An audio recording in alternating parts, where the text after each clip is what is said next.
නමෝ තස්සේ භගවතු අරහතු සම්මා සම්බුද්දස්සේ නමෝ තස්සේ භගවතු අරහතු සම්මා සම්බුද්දස්සේ නමෝ තස්සේ භගවතු අරහතු සම්මා සම්බුද්දස්සේ ශ්‍රද්ධාවන්ත පින්නතුනි, තුන් ලෝකාග්‍ර වූ සම්මා සම්බුදුරජාණන් වහන්සේ පිළිබඳ බුද්ධ චරිතය ඉතා වැදගත් දිනයක් වෙනවා.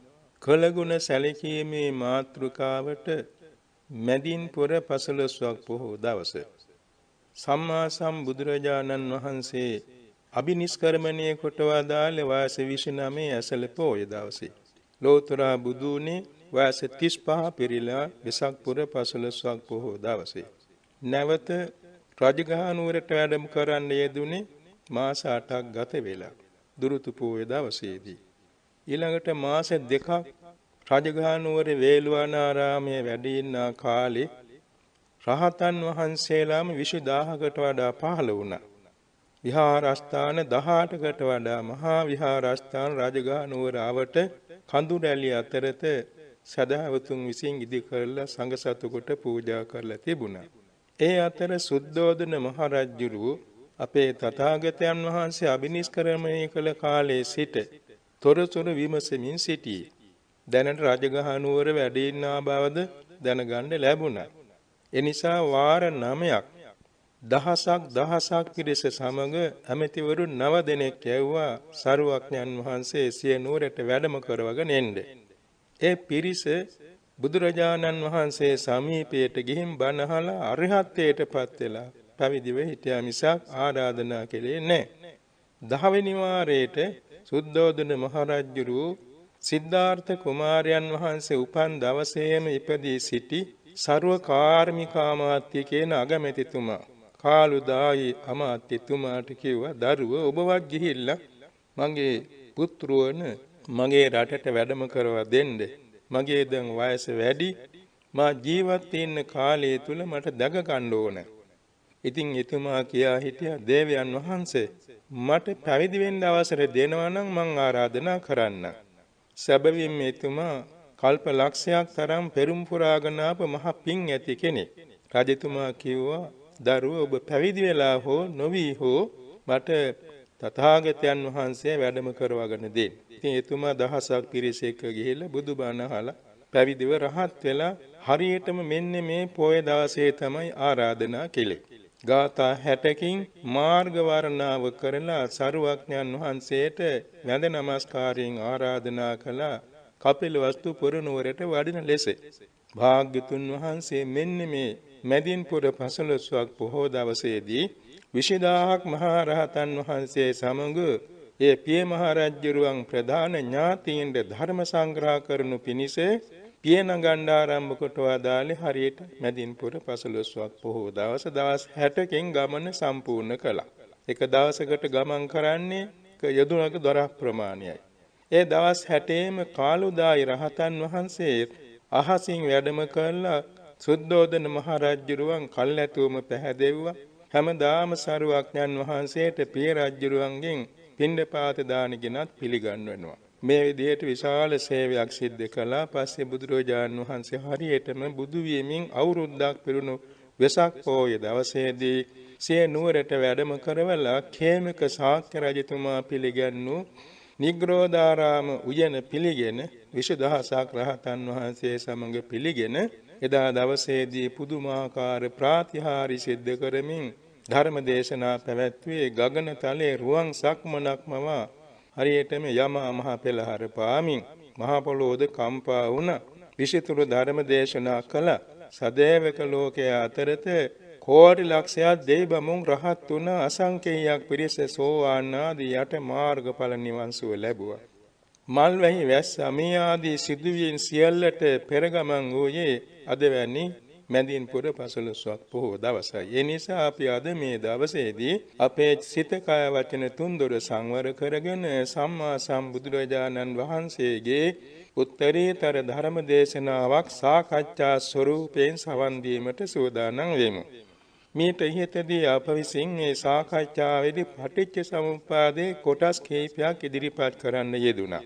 අද අපි ඒ සම්බන්ධව විශේෂයෙන්ම වේදනා පත්‍ය තණ්හා තණ්හා පත්‍ය උපාදානං ආදී මේ දහම් පද පිළිබඳව සාකච්ඡාව පටන් ගනිමු. පස්ස පත්‍ය වේදනා කියලා අපි පෙර දවසේ හඳුන්වුවා. ඒ කියන්නේ චක්ඛු සෝත ඝාන જીවහා කාය මන කියන මේ දොරටු 6ට ස්පර්ශ වෙනවා රූප ශබ්ද ගන්ධ රස ස්පර්ශාවය ධර්ම කියන අරමුණු. ඒවා අරමුණු හැපීම නිසා අපේ චිත්තසංතානේ පහළ වෙනවා පස්ස චෛතසිකයක්. තනිකර නෙමෙයි ඒ පස්ස චෛතසිකයේ සීලුම සිත්වල යෙදෙනවානේ. එනිසා සිතක් ගානේ පහළ වෙන දැකීම සඳහා ඇති වෙන සිත් පෙළේ පස්සය චක්ක සම්පස්ස කියලා හඳුන්වනවා. ශබ්ද ඇසීමේදී පහළ වන සිත් පෙළේ ස්පර්ශය සෝත සම්පස්ස කියලා හඳුන්වනවා. එවාගෙම ගන්ධ සුවඳ දැන ගැනීමේ සිත් පෙළේ ස්පර්ශය ගාහන සම්පස්සේ කියලා හඳුන්වනවා. රසණීය රස දැන ගැනීමේ අරමුණු දැන ගැනීමේ සිත් පෙළේ ස්පර්ශය જીවහා සම්පස්ස කියලා හඳුන්වනවා. එවාගෙම කායට ලැබෙන සැප දුක් වේදනා සම්බන්ධ සිත් පෙළේදී ස්පර්ශය පොට්ටබ්බ සම්පස්සේ කියලා හඳුන්වනවා.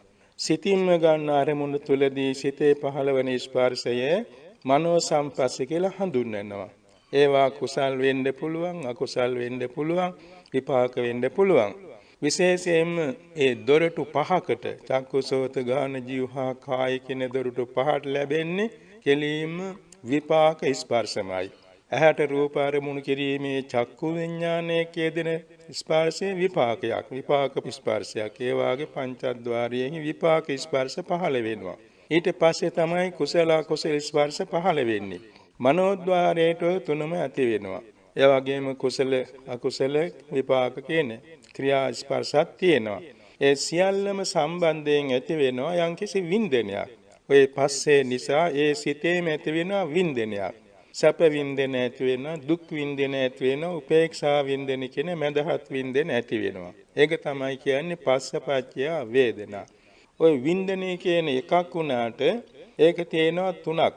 සුඛ දුක්ඛ උපේක්ඛා කියලා සැප දුක් මඳහත්. නැවත කායික සුඛ කායික දුක්ඛ කියලා දෙකකට බෙදෙනවා මේ සැපය. සැපය දුක දෙකම ඒ වගේ දෙකට බෙදෙනවා. ඒවා හඳුන්වනවා කායික සුඛය සුඛින්ද්‍රිය. මානසික මේ සුවය සෝමනසින්ද්‍රිය. ඊළඟට කායික දුක දුක්ඛින්ද්‍රිය. මානසික දෝමනස දෝමනසින්ද්‍රිය. ඒ වගේ මධ්‍යස්ථයේ කයටත් හිතටත් සමාන බැවින් ඒක උපේක්ඛා ඉන්ද්‍රිය කියලා පහකට බෙදෙනවා. තවත් දුරට චක්කු සම්පස්සජා වේදනා සෝත සම්පස්සජා වේදනා ආදී වශයෙන් වේදනා 6කටත් බෙදෙනවා. ඒ වගේම සාමිස සැප වේදනා, නිරාමිස සැප වේදනා කියලා තවත් දෙකට බෙදෙනවා. සාමිස කියන්නේ මේ තෘෂ්ණාව සහිත සැප වේදනා තියෙනවා නම් ඒක සාමිස සැප වේදනා. ඒ වගේම දන් දීමේදී, සිල් රැකීමේදී, භාවනා කිරීමේදී, බණ ඇසීමේදී කුසල් සිත්වලදී පහළවන වේදනාව සුන්නස වේදනාව, නිරාමිස සැප වේදනා. ඒ වගේම සාමිස දුක් වේදනා, නිරාමිස දුක් වේදනා දෙකට බෙදෙනවා. ඒ කියන්නේ දැන් අකුසල සිතක යෙදෙන්නා වූ දුක් වේදනාව සාමිස දුක් වේදනා. කුසල සිතක යෙදෙන්නා වූ දුක් වේදනා තියෙනවානේ. ඒක නිරාමිස දුක් වේදනා. මොනවාද කුසල සිතක යෙදෙන දුක් වේදනා? දැන් අපි දන් දෙන්න ගියත් සමහර විට අසනීපෙන් ඉසරදී, ඒ වගේම නිදිමත, එහෙම නැත්නම් අසනීපයක් තුවාලයක් වේදනාකාරී තත්වයකින් ඉන්නේ. සමහරට දන් දෙන්න තිබිච්ච දේවල් නැති වෙනවා. ප්‍රතිග්‍රහකයන් නැති අවස්ථාවල දුක් වේදනා ඇති වෙනවා. ඒවා නිරාමිස දුක් වේදනා දානි. සීල රැකෙන්න ගියත් සමාහට දුක් වේදනා ඇති වෙනවා. භාවනා කරන්න ගියත් දුක් වේදනා ඇති වෙනවා. ඒ හැම අවස්ථාවකම තියෙන නිරාමිස දුක් වේදනාවක්. ඒ කියන්නේ කුසල ක්‍රියාවක් කරන්න ගින් ඇති වෙන දුක. ඔය වගේම සාමිස අදුක්කම සුඛ වේදනා, නිරාමිස අදුක්කම සුඛ වේදනා හොමත් බෙදීගෙන තියෙනවා මේ මධ්‍යස්ථ වේදනාව.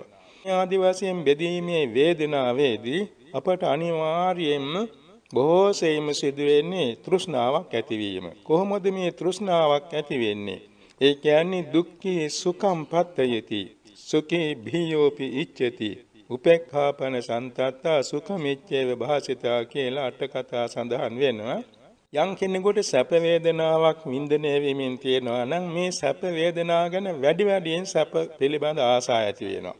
වැඩියෙන් සැප විඳින්න ආසා ඇති වෙනවා. දුක් වේදනාවගේම දුක් වේදනාවක් විඳිනකොට අහෝ මේ දුක නැතුව සැපක් ලැබේවා කියලා සැපේ ගැන ආසා කරනවා.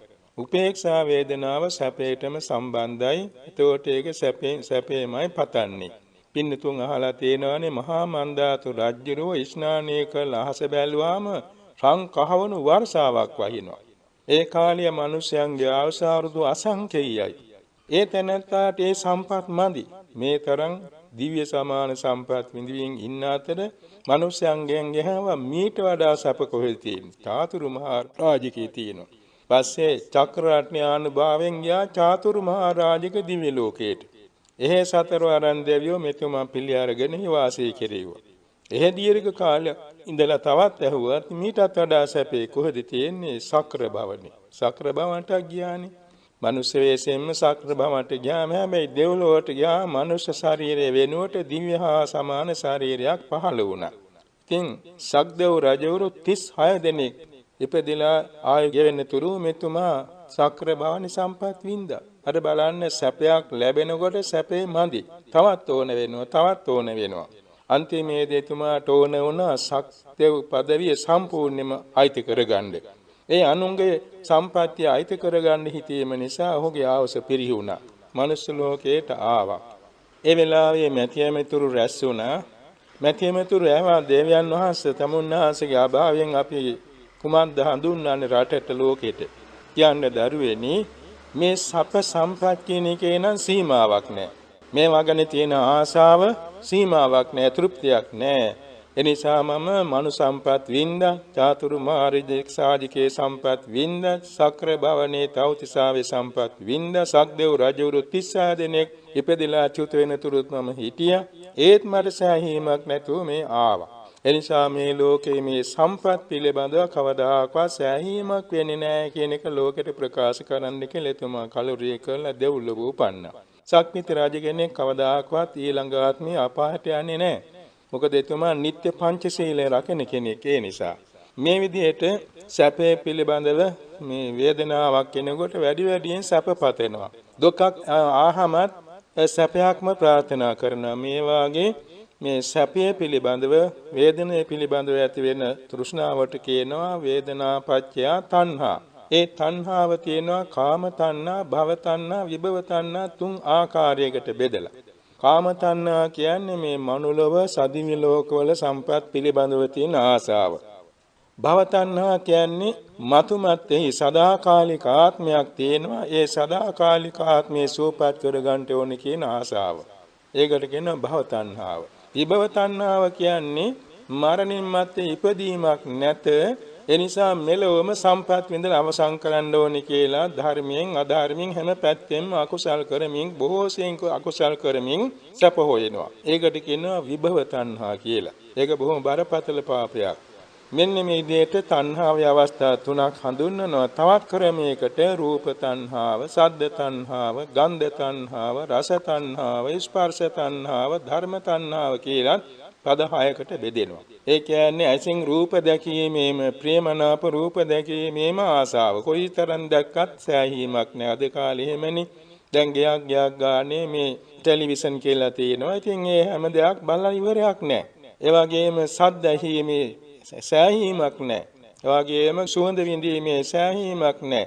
රස මිහිරු වින්දනය කිරීමේ සෑහීමක් නෑ. ස්පර්ශ වින්දනය කිරීමේ සෑහීමක් නෑ. හිතින් හිතේ කෙලෙස් උපදවා ගැනීම සෑහීමක් නෑ. මේ වාගේ සෑහීමක් නැති අසීමිත ආසාවෙන් මේ ලෝකයා නිතර වේදනා වින්දනය නිසා තෘෂ්ණාව වැඩි දියුණු කර ගන්නවා. මේ තෘෂ්ණාව නිසාම උපාදාන කියන මේ தත්ත්වය ඇති වෙනවා. තෘෂ්ණාව කියන්නේ නොලැබූ සම්පත් පැතීම. නොලැබූ සම්පත් පැතීමේ ආසාවට කියන්නේ තණ්හාව. ඔකට කියන පිපාසය කියලා. තණ්හා පිපාසය. තසිනාය පුරක්කතා පජා පරිසප්පන්ති සසෝව බන්දිතෝ කියලා බුද්ධ වචනේ සඳහන් වෙනවා. මේ තෘෂ්ණාව කියන පිපාසය නිසා නිතර කම්පණය වෙනවා සිතේ. ඊළඟට මේ උපාදාන පත්‍ය තණ්හා පත්‍ය උපාදානං උපාදාන කියන වචන දෙකක එකතුවක් මේ උපාදාන කියන්නේ. ආදාන කියන්නේ ගැනීම. උප කියන්නේ දැඩිසේ ගැනීම. දැඩිසේ ගන්නා වූ ගැනීමට කියනවා උපාදාන කියලා. ඒක කියනවා හරියට කොහොමද කියලා නම් කිඹුලක විසින් ගොදුරක් අල්ලා ගැනීම හා සමානයි කියලා. කිඹුලාගේ කටේ දත් තියෙන්නේ කියක් දැටි වාගේ ඇතුළට නැමිලා. කට ඇතුළට නැමිලා තියෙන හැටයි දත් තියෙන්නේ. ඒකට අහු වුණා නම් ආය ගැලවෙන්නේ නැහැ. පුදුම විදිහේ ගැම්මක් ඒ කිඹුලාගේ කටෙන් ගන්නේ. ගොදුරක් අල්ලනකොට. කොයි ලෙසකින්වත් ගලවන්න බෑ. හැබැයි කිඹුලකේ ඇල්ලුවා නම් කවුරු හරි ඔහුගේ බඩාත ගෑවොත් ඔහුට කිති කැවීමෙන් කට හරිනවා. එතකොට නම් ගැලවෙනවා. ඒක ඉතින් හැමෝම දන්නේ නැහැ.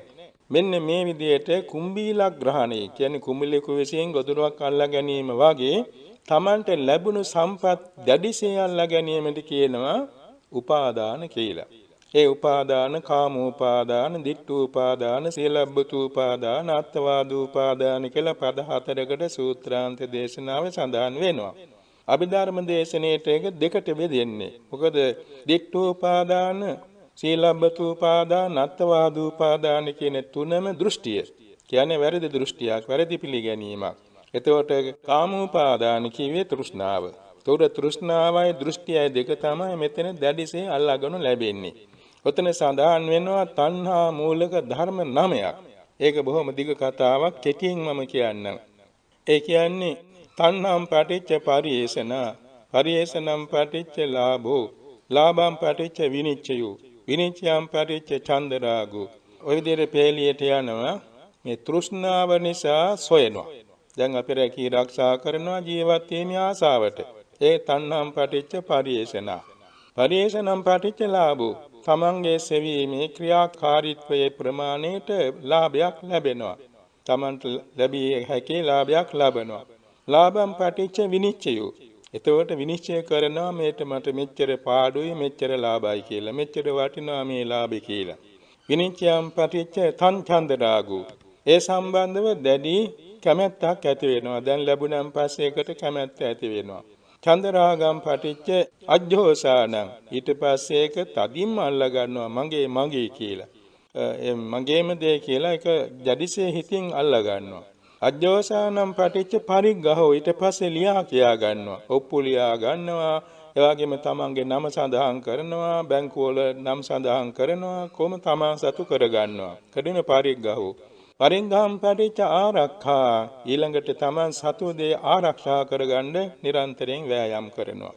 ආරක්ඛාදි කරණන් දණ්ඩා දාන, සත්තා දාන, කලහ විග්ඝා විවාද, තුවන් පේසුඤ්ඤ මුසාවාදානීකේ පාපක කුසල ධම්මා සම්භවಂತಿ. බලන් දිගට යන කටයුතු. එතකොට මේ ආරක්ෂා කර ගැනීම නිසා මොකද සිද්ධ වෙන්නේ? දඬු මුගුරු ගන්න වෙනවා, අවියාවුද ගන්න වෙනවා. එවාගෙම ඔවුනුන් අතර කල කෝලහල ඇති වෙනවා, ගහ බැන ගන්න සිද්ධ වෙනවා, නඩු කියා ගන්න සිද්ධ වෙනවා. নানা ප්‍රකාර අකුසල ධර්මයන්ට මුහුණ පාන්න සිද්ධ වෙන. මොකද්ද මුල? තණ්හාව, ආසාව. මේක නිසා භාග්‍යතුන් වහන්සේ දේශනා කළා මෙන්න මේ තෘෂ්ණාව නිසා උපාදාන ඇති වෙනවා. උපාදාන කියන්නේ ඒ තෘෂ්ණාවෙන් ආශා කරපු දේ ලැබුණාම ඒක දැඩිසේ අල්ලා ගන්නවා. තණ්හාවෙන් අල්ලා ගන්නවා, ditthියෙන් අල්ලා ගන්නවා. මෙන්න මේක නිසා මම මාගේ කියලා ගැනීම තමයි තණ්හා උපාදාන කියලා හඳුන්වන්නේ. මම කිව්වොත් ditthිය, මාගේ කිව්වොත් තණ්හාව. තමන් සතු කියන එකයි මාගේ කියන්නේ. මම කියන්නේ සත්පුද්ගල ආත්ම වශයෙන් ගැනීම. මෙන්න මේක නිසා උපාදානේ බොහොම බරපතලයි. උපාදාන පත්‍ය භවෝ. මෙතන භවෝ කියන කොටස් දෙකකට බෙදෙනවා. කර්ම භවය, උපපත්ති භවය කියලා. කර්ම භවය කියන්නේ දැන් අපි මුලින් සඳහන් කළ අවිජ්ජා පත්‍ය සංඛාරා කියලා. එතන සංඛාරා කියුනේ කුසල අකුසල චේතනාවට නමක්. දැන් මෙතන කම්ම භවෝ කියනකොට ඒ චේතනාව සහිතව චිත්තචෛතසික ධර්ම සියල්ල අයිති වෙනවා. අකුසල සිත් ඔක්කොම 12ක් තියෙනවානේ. එක එක අකුසල සිතක චේතනාව සංකාරයි. ඒ චේතනාවත් එක්ක යෙදෙනා ඉතිරි චිත්තචෛතසික ධර්ම රසක්. දැන් ලෝභ මූල පළවෙනි හිත ගත්තොත් ඒ චේතනාව සහිතව චිත්තචෛතසික ධර්ම 20ක් එතන තියෙනවා. ඔය විදිහට එක එක අකුසල සිතකට යෙදෙන චෛතසික ධර්ම සම්පින්දනය කළ ඒ සියල්ලම කියන අකුසල කර්ම භවය. කාමාචර කුසලයක් ගත්තොත් පළවෙනි කාමාචර මහා කුසල සිතේ තියෙනවා කුසල චේතනාවත් එක්ක චිත්තචෛතසික ධර්ම 34ක්.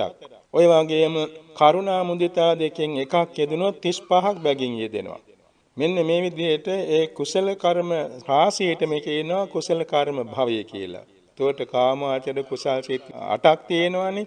ඒ 8ට යෙදෙන චිත්තචෛතසික ධර්ම එකක් එකක් පාසා සියල්ල තියෙනවා කුසල කර්ම භවය. අකුසල සිත් 12ක් තියෙන ඒක අකුසල කර්ම භවය. එතකොට ඒ චිත්තචෛතසික සියල්ලම මේ භව කියන වචනයෙන් සඳහන් වෙනවා. ඊළඟට උපපත්ති භවය කිව්වේ දැන් අපි සඳහන් කරනවානේ කාම භවය, රූප භවය, අරූප භවය කියලා ක්‍රම තුනකට භවය. තවත් තියෙනවා සංඥා භවය, අසංඥා භවය, නේව සංඥා, නාසංඥා භවය. තවත් ක්‍රමවලට කියනවා ඒකවෝකාර භවය, චතුෝකාර භවය, පංචවෝකාර භවය. මේ කියන්නේ සත්පුජ්‍යල සංතාන ස්කන්ධ 15 වෙනි ස්ථාන. ස්කන්ධ 15 වෙනි ස්ථානවල තමයි මේ ජාති ජරා මරණ ඇති වෙන්නේ. එතකොට ඒකට කියන උපපත්ති භවය කියලා. දැන් සග්ගන් ලෝකං උපපජ්ජති කියලා බුද්ධ වචනේ තියෙනවානේ. අපායන් දුක්ගතින් විනිපාතං උපපජ්ජති. උපපජ්ජති කියන්නේ ඒ උපපත්ති භවයෙහි පහළ වීම. කෙනෙක් ගිහින් උපදිනවා නෙමෙයි. ස්කන්ධ පහළ වෙනවා. කර්මාරූප ස්කන්ධ පහළ වෙනවා. ඒක පුනරුත්පත්තියේ බුද්ධ ශාසනය හඳුන්වන්නේ පුනර්භවයේ සිද්ධ වෙනවා. නැවත පහළ වීම සිද්ධ වෙනවා. එතකොට මෙන්න මෙහෙම කර්ම භවයේ සිද්ධ වුණේ උපාදාන නිසයි. ඊළඟට උපපත්ති භවය කියන ඒ නව මහා භවයේ යම් කිසි තැනක ජාති. ඒතකොට භවපත්‍යා ජාති. එතන භවය කියුවේ එතකොට කර්ම භවය. කර්ම භවය නිසා උපපත්ති භවයක ඉපදීම සිද්ධ වෙනවා. ඒ ජාති කියලා කිව්වේ යම් කිසි අණ්ඩජ, ජලාබුජ, සංසේදජ, ඕපපාත කියලා ඉපදීම් හතරක් තියෙනවානේ. බිජුවටින් හට ගන්න සත්‍යෝ අණ්ඩජ නමින් උපදිනවා. මව් කුසේ ජලාබුජ කියන්නේ යදෑමහින් උපදින සත්වෝ ජලාබුජ නමින් උපදිනවා. ඒ වගේම සංසේදජ කියලා තෙතෙම නැති තැන්වල පහළ වෙන මව්පියන්ගේ සම්බන්ධයක් නැතුව පහළ වෙන සත්වෝ සංසේදජ කියලා හඳුන්වනවා. ඊළඟට දෙවියන් බ්‍රහ්මයන් සමහර මේ භූත කොට්ටාස හිටි හැටියේ සකලාංග සම්පූර්ණව පහළ වෙනවා. මව්පිය සම්බන්ධයක් නැහැ. එයත්න්ට කියන ඕපපාතික කියලා. ඕපපාතික උත්පත්තිය. මෙසේ අණ්ඩජ, ජලාබුජ, සංසේදජ, උපපාතික කියන ක්‍රම හතරෙන් යම්කිසි ක්‍රමයකට තමන්ගේ කර්මාරූපව උත්පත්තියටපත් වෙන එක තමයි ජාති. එතන කියුනේ පළමුවෙන් ඒක භවයක පහළ වීම. පළමුවෙන් පහළ වීම අවස්ථාවට කියන්නේ පටිසන්ධි කියලානේ. ඒ පටිසන්ධි වශයෙන් පහළ වෙනවා. එතකොට ඒකට කියනවා ජාති. ඒක සිද්ධ වුණේ කර්ම භවයේ නිසයි. දැන් අපි මුලින් සඳහන් කළ අවිජ්ජා පත්‍ය සංඛාරා, සංඛාර පත්‍ය විඥාන. ඒ විඥාන කියන අවස්ථාව තමයි මේ නැවත කියවෙන්නේ අනාගතේ. ඊළඟ ජාති පත්‍ය ජරා මරණ. ඒකේ අවස්ථා දෙකක් තියෙනවා. දැන් මේ පළමුවෙන් පටිසන්ධි සිත ගත්තනේ. පටිසන්ධි සිත චිත්තක්ෂණයක් තිබිලා ඒක නිරුද්ධ වෙනවා. එතකොට ඒකේ තියෙන උත්පාදක්ෂණේ, තිතික්ෂණේ, භංගක්ෂණේ කියලා. එතනම තියෙන උත්පාදක්ෂණේ ජාතියයි, තිතික්ෂණේ ජරාවයි, භංගක්ෂණේ කියන බිඳෙන අවස්ථාව මරණයයි. ඔය වගේම රූප කලාපයන්ගේ උත්පාදක්ෂණේ, තිතික්ෂණේ, භංගක්ෂණේ කියලා අවස්ථා තුනක් තියෙනවා. ඒ රූප කලාපයන්ගේ උත්පාදයේ ජාතියයි, තිතික්ෂණේ ජරාවයි, බිඳෙන අවස්ථාව මරණයයි. එහෙම එකට කියන අප්‍රකට ජරාව, අප්‍රකට මරණය කියලා. නමුත් ඊළඟට දැන් කෙනෙකුගේ වයසගත වෙලා කෙනෙක් ඉතින් වයස අවුරුදු 10යි, 20යි, 30යි, 40යි ඔහොම වැඩෙනවානේ මනුෂ්‍ය ලෝකේ. එතකොට දවසින් දවස අර දශකයෙන් දශකයේ පුජ්‍යලයන්ගේ වෙනස් වීම බොහෝ සෙයින් දකින්න ලැබෙනවා. පළවෙනි අවුරුදු 10 තුලදී පුජ්‍යලයා බොහොම ලාපටි. ඒ අවස්ථාවේ කියන බාල දශකයේ, මන්ද දශකයේ කියලා. ඊළඟ අවුරුදු 10ක් 20 දක්වා කියනවා ඒ ක්‍රීඩා දශකයේ කියලා. බොහොම කෙලිසෙල්ලමට කැමති කාලේ. 20 සිට 30 දක්වා වර්ණ දශකයේ. ඒ කාලේ ශරීර ලස්සන කරන්න හරිම ආසයි. බොහොම ලස්සන වෙන්න කැමති, ස්වභාවයෙන්ම ලස්සනයි. ඊළාට 30 සිට 40 දක්වා බල දශකයේ. හොඳට කය වැඩිලා අංග සම්පූර්ණව කාය බලයේ පිහිටන කාලයයි. 40 සිට 50 දක්වා ඥාන දශකයේ. ඉතින් ශරීර වර්ධනය වෙලා ඊට පස්සේ නුවණ වැඩියෙන් වැඩ කරන කාලයේ දස වර්ෂයක් තියෙනවා. ඊළඟට 50 සිට 60 දක්වා ආයන දශකයේ. දැන් ඔන්න ටිකින් ටික ඉතින් පිරිහීමට යනවා. ජරාවේ ලක්ෂණ ටිකින් ටික පේන්න පටන් ගන්නවා. ඊළඟට 60 සිට පබ්බාර දශකයේ ටිකක් නැමෙන සුළු ගතිය ඇති වෙනවා. කොන්දෙන් බෙල්ලෙන් නැමෙන සුළු ගතිය ඇති වෙනවා. පබ්බාර දශකයේ කියලා නැමෙන සුළු බව. 70 සිට 80 දක්වා ප්‍රවංක දශකයේ ගොඩාක් දෙනා බොහෝ සෙයින් නැමෙනවා ඒ කාලේ. ශරීර දුර්වල වෙලා මාංශ පේශි ලිහිල් වෙලා දැන් ඉතින් කුදු ගැහන සවරමට වෙනවා.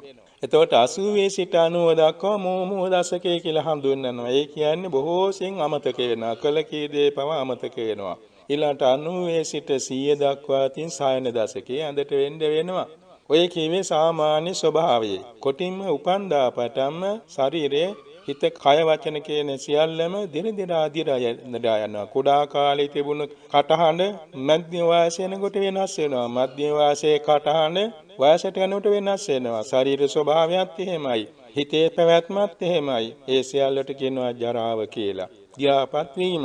අන්තිමේදී ජීවිතය අවසන් වෙනවා. ජීවිතේන්ද්‍රයේ උපච්ඡේදනය කියන සිද්ධිය වෙනවා. ඒක තමයි ස්වභාවික වශයෙන් සිදුවෙන මරණය.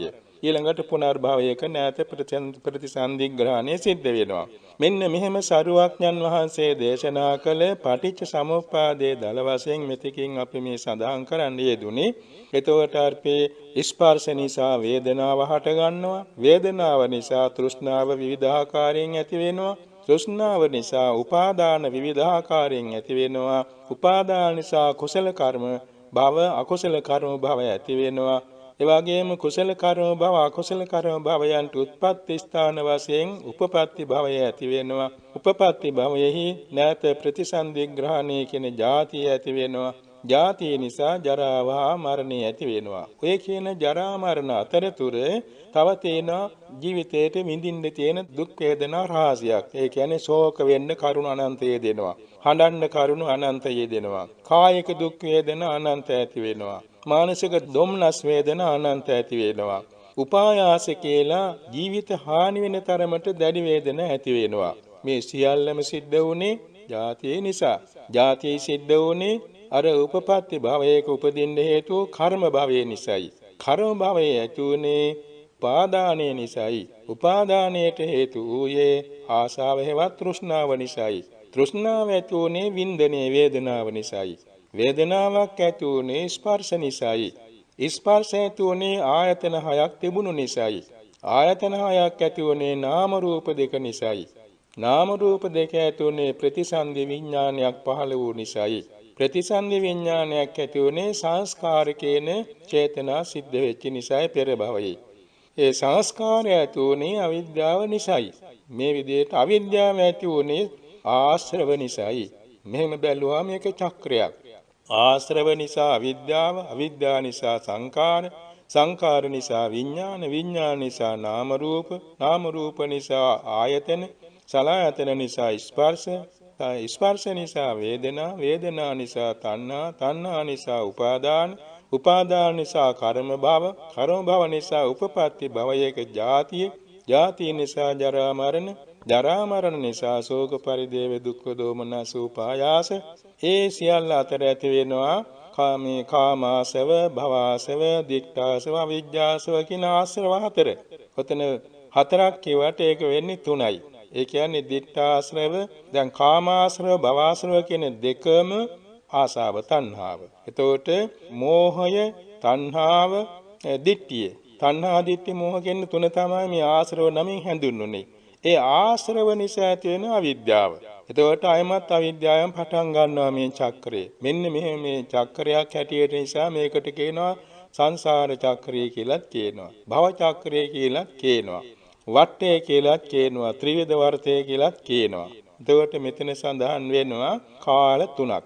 අතීත කාලයක් අපි සඳහන් කළ අවිජ්ජා සංකාර කියලා දෙකක්. ඒක අතීත භවයට සම්බන්ධයි. ඊළඟට අනාගත කාලය කියලා ජාති ජරා මරණ කියුණා. මැද අට වර්තමාන කාලයට අයිති. මෙහෙම කාල වශයෙන් මෙතන තුනක් තියෙන. ඒකට කියනවා තයෝ අද්ධා කියලා. අද්ධා කියන්නේ කාලයට නමක්. ඊළඟට ද්වාදසංගානි කියලා මෙතන අංග 12ක් කියුණා. මොනවද? අවිජ්ජාව, සංකාර, විඥාන, නාම රූප, සලආයතන, පස්ස, වේදනා, තණ්හා, උපාදාන, කර්ම භව, උපපත්ති භවයෙහි ජාති ජරා මරණ අංග 12යි. ඊළඟට මෙතන සඳහන් වෙනවා 20 ආකාරයක්. 20 ආකාරය කිව්වේ මෙතන තියෙන පද සම්බන්ධතාවය. ඒ කියන්නේ අවිජ්ජා සංකාර කියන දෙකට එකතු වෙනවා තණ්හා උපාදාන කර්ම භව කියන තුන. එතකොට එතන පහයි. අතීත හේතු පහ කියලා එකට කියනවා. ඒ අවිජ්ජා සංකාර දෙකට එකතු වෙනවා මේ තණ්හා උපාදාන කර්ම භව කියන තුන. ඊළඟට වර්තමාන වශයෙන් පහක් තියෙනවා. විඥාන නාම රූප සලආයතන පස්ස වේදනා. ඒ පහට කියනවා වර්තමාන කොටස වර්තමාන පහ.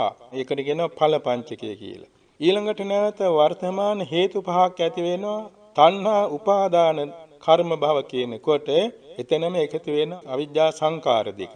තණ්හා උපාදාන කර්ම භව තුනට එකතු වෙනවා අවිජ්ජා සංකාර දෙක. ඒතකොට එතන පහයි වර්තමාන හේතු පහයි. ඊළඟට කියවෙන්නේ ජාති ජරා මරණ දෙක. ඒ ජාති ජරා මරණ දෙක කියන්නේ කාගේද? විඥාන නාම රූප සලආයතන පස්ස වේදනා පහේ. ඒ පහේ තමයි මේ ජාතිය. ඒ පහේ තමයි ජරා මරණ. මෙන්න මේ විදිහට අතීතයේ හේතු පහක් කියවෙනවා. වර්තමාන ඵල ධර්ම පහක් කියවෙනවා. වර්තමාන හේතු පහක් කියවෙනවා. නැවත අනාගත පහක් කියන. ඒතර සියල්ල 20යිනේ. ඒකට න 20 ආකාරය කියලා. ඊළඟට මෙතන තියෙනවා චතු සංකේපා කියලා. ඒ කියන්නේ ගුණ කිරීම හතරක් දැන් මෙතනම කියවනානි. අතීත හේතු පහක් ගුණ කෙරුවා. වර්තමාන ඵල ධර්ම පහක් ගුණ කෙරුවා. ඊළඟට වර්තමාන හේතු පහක් ගුණ කරන් යෙදුණා. අනාගතේ හේතු පහක් ගුණ කෙරුණා. එතකොට සියල්ල ගුණ නැත්තම් පිටු කිරීම හතරයි. ඒකට කියනවා චතු සංකේප කියලා. ඒ වගේම මෙතන තියෙනවා සම්දිස්ථාන තුනක්. අතීත හේතුවේ හේතු පංචකයේ වර්තමාන ඵල පංචකයේ අගයි මුලයි එකතු වෙනවා. ඒ කියන්නේ සංකාරයයි විඥානයයි දෙක එකතු වෙන. එතන සංදියක්. සංකාර හේතුවක් විඥානයේ ඵලයක්. ඊළඟට වේදනා තණ්හා අතර ඵල හේතු සංදියක් තියෙනවා. වේදනාව ඵලයක් තණ්හාව හේතුවක්. ඒකට එතන සංදිස්ථානයක් තියෙනවා. ඊළඟට එතන තියෙනවා භව ජාති කියන මේ දෙක අතර සංදියක්. කර්ම භවයයි නැත පුනර්භවයක ඉපදීමයි ජාතියයි. එතන හේතු ඵල සංදියක්. මෙහෙම සංදිස්ථාන තුනක් උතන තියෙනවා. ඒ වගේම මෙතන තියෙනවා වට කියලා තුනක්. කිලේශ වට, කර්ම වට, විපාක වට කියලා. කිලේශ වට කිව්වේ කෙලින්ම අකුසල ධර්ම මොනවාද? අවිද්‍යාවයි, තෘෂ්ණාවයි, උපාදානයයි මේ තුන කෙලීම කෙලෙස්. ඒකට කියනවා කිලේශ වට කියලා. කර්ම වට කියලා තියෙනවා සංඛාරයයි කර්ම භවයයි. සංඛාරයයි කර්ම භවයයි කියන දෙක කර්ම වට්ටයයි. ඉතිරි සියල්ලට කියනවා විපාක වට්ටය. නම් විඥාන නාම රූප සලආයතන පස්ස වේදනා ජාති ජරා මරණ. ඒ ටික ඔක්කොම විපාක වට්ටයයි. මේම වට්ට වශයෙන් තුනකට බෙදෙනවා. වට්ට කියන්නේ සාරවුම්. ඊළඟට සඳහන් වෙනවා දේ මූල කියලා. මුල් දෙකක් මේ තියෙන 12 තියෙනවා. මුල් දෙකක්. ඒ කියන්නේ පස්පව් දස අකුසල් පංචානන්තරීය කර්ම ආදී යම් තාක් අකුසල සිද්ධ වෙනවා නම් ඒ අකුසල කර්ම සිද්ධ වීමට මූල හේතුව වෙන්නේ අවිද්‍යාව. ඒ නිසා අවිද්‍යා පත්‍ය සංඛාරා කියලා එතන පටන් ගන්නවා. ඒ වගේම දාන සීල භාවනාදී දිව්‍ය මානුෂ බ්‍රහ්මාදී සැප සම්පන්න ලබන්න හේතුන කුසල් කරනවානේ. ඒ කුසල කර්ම කරන්න බොහෝ සෙන් හේතු වෙන්නේ තෘෂ්ණාව. ඒ කියන්නේ භව සම්පත් පිණිස කුසල් කිරීම. එතෙන්දී තෘෂ්ණාව මූල හේතුවක් වෙනවා. ඒතර තෘෂ්ණාවෙන් පටන් ගන්නවා මේ සංසාර චක්‍රය.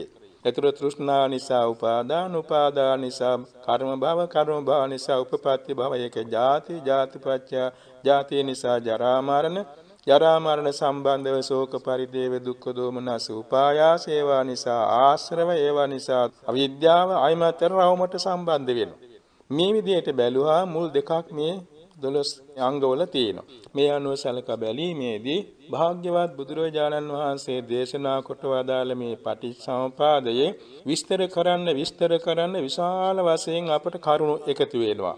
භාග්‍යවත් බුදුරජාණන් වහන්සේම දේශනා කළ දේශනා අතුරින් පටිච්චසමුපාද විභංගය කියන කොටසේ එක එක සිතක් ගානේ ක්‍රම 16ක් බැගින් විස්තර කරලා තියෙනවා. ක්‍රම 16කට විස්තර කරලා තියෙනවා. මේවා තියෙන්නේ අභිධර්ම පිටකේ විභංග ප්‍රකරණයේ පටිච්චසමුපාද විභංගේ. ඉතින් ඒවා යම් දාසක අවබෝධ කර ගැනීමට අපට මේ සාමාන්‍ය දැනුම හරි යම් දාසක උපකාර වෙනවා. එනිසා මේ සම්බන්ධව අපි තවදුරට සාකච්ඡා කරමින්, නිවැරදි දහම් පොත්පත් කියවමින්, එවාගේම ධර්ම ශ්‍රවණය කරමින් ඒ වගේම නුවණින් සලකා බලමින් අවබෝධ කර ගැනීමට උනන්දු වෙමු.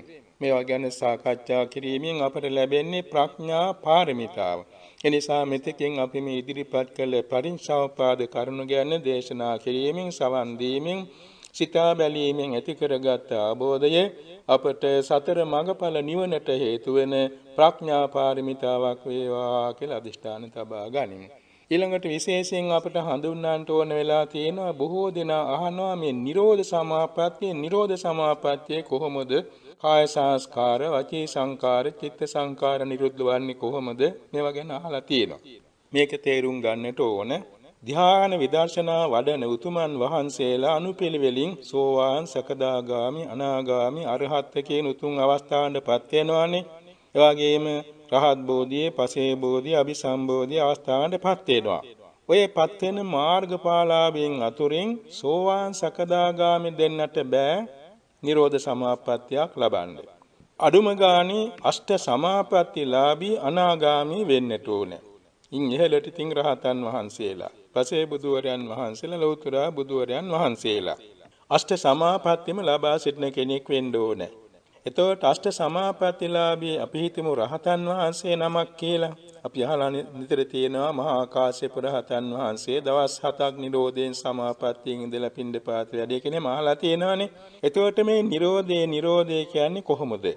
පළමුවෙන්ම තමන් කැමති තැනකට වාඩි වෙලා තමයි බොහෝ සෙයින් වාඩි වෙලා පළවෙනි රූප ධානයකට සමාදිනවා. ඒ කියන්නේ රූපාචර ධානයකට සමාදිනවා. මේ සමාදින්නේ කසින ධානයකින්. කසින ධාන ඔක්කොම තියෙනවානේ 10ක්. ඒ 10න් ආකාශ කසිනේ හැර 9කින්ම පුළුවන් අෂ්ට සමාපatti ලබන්න. අපි හිතමු පඨවි කසිනෙන් ලබනවා කියලා. පඨවි කසිනේ ප්‍රථම ධානය සමාදිනවා. ඒකෙන් නැගිටලා ඒකේ තියෙන ධානාංග හා ධාන ධර්ම විදර්ශනා කරනවා. විදර්ශනා කියන්නේ අනිච්ච, දුක්ඛ, අනාත්ම අසුභ වශයෙන් මෙනෙහි කරනවා. ඊට පස්සේ දෙවෙනි ධානයට සමාදිනවා. ඒ දෙවෙනි ධානයේ තුල තියෙන ධානාංග සහ ධාන සංප්‍රයුක්ත ධර්ම සියල්ලම ත්‍රිලක්ෂණයට හරවලා විදර්ශනා කරනවා. ඊළඟට තුන්වෙනි ධානයට සමවැදලා එසේම විදර්ශනා කරනවා. හතරවෙනි ධානයට සමවැදලා එහි තියෙන ධානාංග ඒ වගේම ධාන ධර්ම සියල්ලම නැවත විදර්ශනා කරනවා. අන්න එතෙන්දී සතරවෙනි ධානයට සමාදින කොට තියෙන උපචාර සමාධිය කියලා අවස්ථාවක්. උපචාර සමාධිය කියන්නේ ඒ පඨවි කසින මණ්ඩලය ආරමුණු කරගෙන දැන් චතුර්ථ ධානය සමවැදීමේදී ධාන චිත්ත වීතියක් පහළ වෙනවා. ඔය ධාන චිත්ත වීතියේ මුලට තියෙනවා මනෝද්වාරා වර්ජන කියන ආවර්ජනා ක්‍රියා හිත.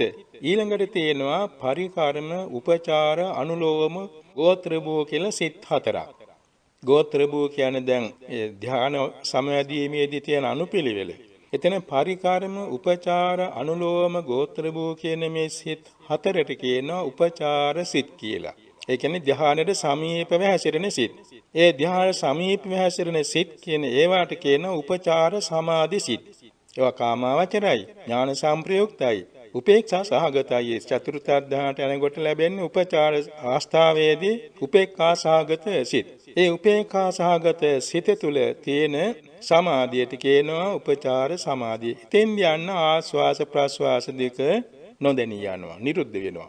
ඒකට කියනවා කාය සංස්කාර නිරෝධය කියලා. ඒ වගේම ဒုတိ ය ධානය අපි කියවන්නේ මුලින් පළවෙනි ධානය සමවැදලා දෙවෙනි ධානයටපත් වෙනවා කියලා. දෙවෙනි ධානයටපත් වෙනකොට නිරුද්ධ වෙනවා විතරක ਵਿਚාර කියන දෙක. ඒකට කියනවා වචී සංකාර නිරෝධය කියලා. ဒုတိ ය ධානයේ සමාදිනකොට විතරක ਵਿਚාර දෙක උපදින්නේ නැහැ. ඒ දෙක නිරුද්ධ වෙන බැවින් ඒකට කියනවා වචී සංකාර නිරෝධය. චතුර්ථ ධානයේ සමාදින්න ආසන්න වෙලාවේ උපචාර සිත්වලදී මේ කියන ආස්වාස ප්‍රස්වාස දෙක නිරුද්ධ වෙනවා. ඒකට කියනවා කාය සංස්කාර නිරෝධය කියලා. ඊළඟට දැන් ඔන්න කසින ප්‍රතිභාග නිමිත්ත උගුලවන කියන්නේ ආකාශ ප්‍රඥාප්තියට හරවනවා. ආකාශ ප්‍රඥාප්තියට හරවලා අනන්තෝ ආකාශෝ කියලා මෙනෙහි කරනකොට ඔන්න ආකාසානංචාතන ධාන චිත්තයටපත් වෙනවා. එතෙන්දී ඒකේ තියෙන ධානාංග සියල්ල විදර්ශනාවට හරවනවා. ඊළඟට ඒක ඉක්මවලා විඥානංචාතන ධානෙට සමාදිනවා. අනන්තං විඥානං අනන්තං කියලා. ඒ විඥානය අනන්ත වාසයෙන් මෙනෙහි කරන දෙවෙනි ධානයට කියනවා විඥානංචායතනය. එතෙන්දී ඒකේ තියෙන ධානාංග සියල්ලම අර වාගේ විදර්ශනාවට හරවනවා.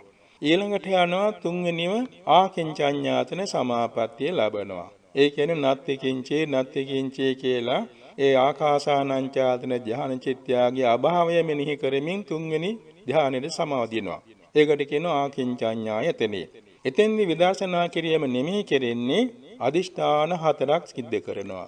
බුදුරජාන් වහන්සේ වැඩ ඉන්න කාලෙක නම් ඒ අදිෂ්ඨාන හතරක් කරන්න වෙනවා. මොනවද අදිෂ්ඨාන හතර? නානාබද්ධ අවිකෝපන, සංඝ පතිමානන, එවාගෙම සත්තු පක්කෝසන, අද්ධාන පරිච්ඡේද කියලා. නානාබද්ධ අවිකෝපන කියන්නේ දැන් භික්ෂුන් වහන්සේ නමක්, රහතන් වහන්සේ නමක් නම් තමන් වහන්සේ නිරෝධය ඇතුළේ ඉන්නකොට තමන්ගේ ශරීරයට හෝ ශරීරය සම්බන්ධ මේ චීවර ආදියකට කිසිදාක කිසි දෙයකින් විනාශයක් වෙන්නේ නැහැ. නමුත් තමන්ගේ කුටිය, තමන් වැඩ ඉන්න කුටිය, තමන්ගේ වැඩ ඉන්න කුටියේ දින පාත්‍ර චීවර ආදී දේවල් ඒවා ආරක්ෂා වෙන්න අදිෂ්ඨාන කරන්න ඕනේ. ගින්නෙන්, ජලයෙන් මොනම දෙයකින්වත් විනාශ නොවෙන්න අදිෂ්ඨාන කරන්න. ඒකට කියනවා නානාබද්ධ අවිකෝපනී කියලා. ඊළඟට සංඝ පතිමානන කියන්නේ සංඝයාට තමන් සම්මුඛ වෙන්න අවශ්‍යතාවක් තියෙනවා නම් තමන්ට පණිවිඩේ ළඟට එන්න ඉස්සර නිරෝධයෙන් අවදි වීම සිද්ධ වේවා කියලා කල්ැතුව අදිෂ්ඨානයක් කරන්න තියෙන එකට සංඝ පතිමානන කියනවා. සත්තුපක්ඛෝසන කියන්නේ බුදුරජාණන් වහන්සේ වැඩ ඉන්න දිනක නම් බුදුරජාණන් වහන්සේට මා සම්මුඛ වෙන්න අවශ්‍ය නම් පණිවිඩයක් ළඟට එන්න ඉස්සර මේ නිරෝධ සමාපත්තියෙන් නැගිටීම සිද්ධ වේවා කියලා අදිෂ්ඨාන කරන්න ඕනේ. ඊළඟට අද්දාන පරිච්ඡේද කියන්නේ තමන්ගේ ආයුෂාස්කාර බලන්න ඕනේ. මම දැන් දින 7ක් නිරෝධයෙන් ඉන්න කැමති නම් ඒ දින 7 ඇතුළත ජීවිත හානියක් වන්නේ නැද්ද? ආයුෂාස්කාර තෙක් තියෙනවාද? මොකද මේ රහතන් වහන්සේ නමක් නම් පිරිනිවන් පාන්න ඉස්සර කළ යුතු වැඩ ටිකක් තියෙනවා. තමන්ගේකට ජීවත් වූ සබ්‍රාහ්මචාරීන් වහන්සේලා සම්මුඛ වෙලා ධ්‍යාන මාර්ගඵල ගැන උපදෙස් දෙන්න තියෙනවා. එවාගෙම කළ යුතු උපස්ථාන කටයුතු සඳහා උපදෙස් දෙන්න තියෙනවා. ඉතින් ඒවා කරන්න වෙලාවක් ඕනේ. නිසා නිරෝධය ඇතුලේ පිරිනිවන් පාන්නේ නැහැ. නමුත් නිරෝධයෙන් නැගිටීම සිද්ධ වෙන පිරිනිවන් පාන්න ඕන මෙන්න වෙලාව.